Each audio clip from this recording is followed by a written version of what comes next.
అందరికీ welcome back to Shravani current affairs. ఈరోజు వీడియోలో న్యూస్ పేపర్లో వచ్చిన మోస్ట్ ఇంపార్టెంట్ టాపిక్స్ని మీ ముందుకు తీసుకురావడం జరిగింది. వీడియో లాస్ట్ వరకు చూడండి. Global recycling day today. ఈ గ్లోబల్ రీసైక్లింగ్ డేని ఏ రోజున జరుపుతారు? ఈ రోజు యొక్క ముఖ్య ఉద్దేశం ఏంటిది? అసలు ఈ రోజు వెనుక ఉన్న చారిత్రక నేపథ్యం ఏంటిదో ఈ వీడియోలో తెలుసుకుందాం. వీడియో లాస్ట్ వరకు చూడండి. గ్లోబల్ రీసైక్లింగ్ డేను ప్రపంచవ్యాప్తంగా ఏటా మార్చి 18న నిర్వహిస్తారు. వస్తువుల పునర్వినియోగ ఆవశ్యకతపై ప్రజల్లో అవగాహన కల్పించడం ఈ రోజు ముఖ్య ఉద్దేశం.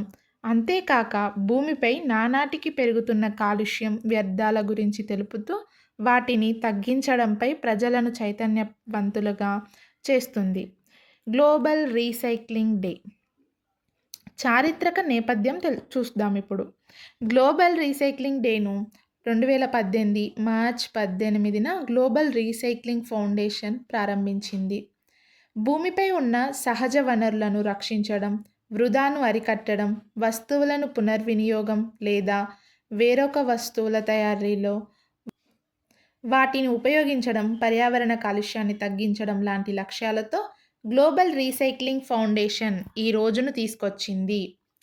నెక్స్ట్, పర్యావరణ సమతుల్యాన్ని కాపాడడానికి ఐక్యరాజ్యసమితి యుఎన్ఓ 17 సుస్థిరాభివృద్ధి లక్ష్యాలను ప్రకటించింది. వాటిలో 12వ లక్ష్యం అయిన సుస్థిర వినియోగం, ఉత్పత్తి విధానాల రూపకల్పనలో ఉన్న రీసైక్లింగ్ ప్రాముఖ్యాన్ని పేర్కొంటూ యుఎన్ఓ అదే ఏడాది 2018 గ్లోబల్ రీసైక్లింగ్ డేను అధికార గుర్తింపుగా ఇచ్చింది. ఇదే రోజున మన దేశంలో ఆర్డినెన్స్ ఫ్యాక్టరీ డేను నిర్వహిస్తారు. ఓకే అండి, నెక్స్ట్ టాపిక్ వచ్చేసి ప్రధాని మోదీతో తులసి గబ్బార్డ్. ఈ భేటీలో ఏం జరిగింది, ఎవరికి ఏమి ప్రదానం చేశారో తెలుసుకుందాం. ప్రధాని మోదీతో అమెరికా జాతీయ నిఘా డైరెక్టర్ తులసి గబ్బార్డ్ ప్రధాని మోదీతో ఢిల్లీలో సోమవారం భేటీ అయ్యారు. త్వరలో అమెరికా అధ్యక్షుడు ట్రంప్ను స్వాగతించేందుకు 140 కోట్ల మంది భారతీయులు ఎదురుచూస్తున్నారని ఆమెతో మోదీ చెప్పారు. ఉగ్రవాదం, సైబర్ ముప్పును ఎదుర్కోవడంలో సహకారంపై ఇరువురు చర్చించుకున్నారు. మహాకుంభమేళా గంగా జలాన్ని గబ్బార్డ్కు మోదీ అందజేయగా ప్రధానికి ఆమె రుద్రాక్షమాల బహుకరించారు. గబ్బార్డ్తో విదేశీ వ్యవహారాల శాఖ మంత్రి జయశంకర్ విడిగా సమావేశమయ్యారు. మోదీ ట్రంప్ సమిష్టి లక్ష్యాలపై దృష్టి. భారత ప్రధాని నరేంద్ర మోదీ, అమెరికా అధ్యక్షుడు ట్రంప్ మంచి మిత్రులు. సమిష్టి లక్ష్యాలపై వారు దృష్టి పెట్టారు. భారత్ అమెరికా సంబంధాలెంతో పురాతనమైనవి, వాటిని బలోపేతం చేయడానికి ప్రయత్నిస్తున్నాం. ఇరు దేశాలు పరస్పర ప్రయోజనాలను గుర్తిస్తున్నాయి. శాంతి, సుసంపన్నత, స్వేచ్ఛ, భద్రత వంటి అంశాలు కేంద్రంగా ఇవి ఉన్నాయి. ఉక్రెయిన్ రష్యా యుద్ధాన్ని ట్రంప్ చాలా స్పష్టమైన వైఖరితో చూస్తున్నారు. యుద్ధాన్ని ముగించడానికే ప్రాధాన్యం ఇస్తున్నారని ఓ వార్తా ఛానల్కు ఇచ్చిన ఇంటర్వ్యూలో గబ్బార్డ్ వెల్లడించారు. నెక్స్ట్ టాపిక్ వచ్చేసి భారత సైక్లింగ్ త్రయం జాతీయ రికార్డు. ట్రాక్ సైక్లింగ్ నేషన్స్ కప్లో భారత సైక్లింగ్ త్రయం డేవిడ్ బెక్హామ్, ఎసోవ్ అల్బన్, రోజిత్ సింగ్ సత్తా చాటారు. టర్కీలో జరుగుతున్న ఈ టోర్నీలో బెక్హామ్, ఎసోవా, రజిత్ త్రయం జాతీయ రికార్డు నమోదు చేసింది.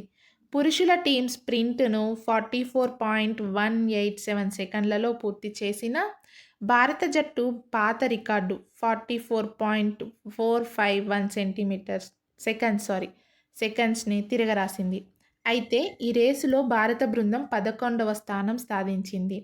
ఇంగ్లాండ్ 42.060 సెకండ్స్తో స్వర్ణం గెలిస్తే జపాన్ 42.194 సెకండ్స్తో రజతం గెలిచింది. ఆస్ట్రేలియా 42.352 సెకండ్స్తో కాంస్యం నెగ్గింది. ఓకే, నెక్స్ట్ టాపిక్ వచ్చేసి సుప్రీం న్యాయమూర్తిగా జస్టిస్ జోయ మల్యా ప్రమాణం. సుప్రీంకోర్టు ప్రధాన న్యాయమూర్తిగా జస్టిస్ జోయ్ మాల్యా బాగ్చి సోమవారం బాధ్యతలు చేపట్టారు. ఆయనతో భారత ప్రధాన న్యాయమూర్తి సిజేఐ జస్టిస్ సంజీవ్ ఖన్నా ప్రమాణం చేయించారు. జస్టిస్ జోయ్ మాల్యా బాగ్చి ఇప్పటి వరకు కలకత్తా హైకోర్టు సీనియర్ న్యాయమూర్తిగా కొనసాగారు. ఆయన నియామకంతో సుప్రీంకోర్టులో న్యాయమూర్తుల సంఖ్య 33కు చేరింది. జస్టిస్ జోయ్ మాల్యా బాగ్చి 6 ఏళ్లకు పైగా సుప్రీంకోర్టు న్యాయమూర్తిగా కొనసాగనున్నారు. ఆ వ్యవధిలో ఆయన సీజేఐగా పదోన్నతి పొందే అవకాశం కూడా ఉంది. నెక్స్ట్ టాపిక్ వచ్చేసి రేపు భూమి మీదకు సునీత విలియమ్స్. ఈ టాపిక్ మొన్నటి నుండి న్యూస్ పేపర్లో వస్తూనే ఉంది రిపీటెడ్గా. వ్యోమనౌక మొరాయించడంతో దాదాపు 9 నెలల పాటు అంతరిక్షంలోనే చిక్కుకుపోయిన భారత సంతతికి చెందిన సునీత విలియమ్స్, మరో వ్యోమగామి బుచ్ విల్మోర్లు తిరుగు ప్రయాణానికి ముహూర్తం ఖరారైంది. వీళ్ళు వారం రోజుల ప్రయాణం అని వెళ్ళి 9 నెలలు అక్కడే గడిపొస్తున్నారు. మరో 2 ఆస్ట్రోనాట్లతో కలిసి వారు బుధవారం తెల్లవారుజామున 3:27కి భారత కాలమాన ప్రకారం మార్నింగ్ పుడమికి చేరుకుంటారని అమెరికా అంతరిక్ష సంస్థ నాసా సోమవారం ప్రకటించింది. వీరి క్రూ డ్రాగన్ వ్యోమనౌక ఫ్లోరిడా తీరానికి చేరువలో సాగర జలాల్లో దిగుతుందని వివరించింది. నెక్స్ట్ వచ్చేసి భారత కాలమానం ప్రకారం సునీత తిరుగు ప్రయాణం ఇలా జరిగింది. ఇప్పుడు చూద్దాం. క్రూ డ్రాగన్ వ్యోమనౌక హ్యాచ్ మూసివేత మంగళవారం ఉదయం 8:15 మొదలవుతుంది. అంతరిక్ష కేంద్రం నుంచి విడిపోవడం ఉదయం 10:15 ప్రారంభమవుతుంది. భూ వాతావరణంలోకి పునఃప్రవేశం కోసం ఇంజిన్ల ప్రజ్వలన బుధవారం తెల్లవారుజామున 2:41 జరుగుతుంది.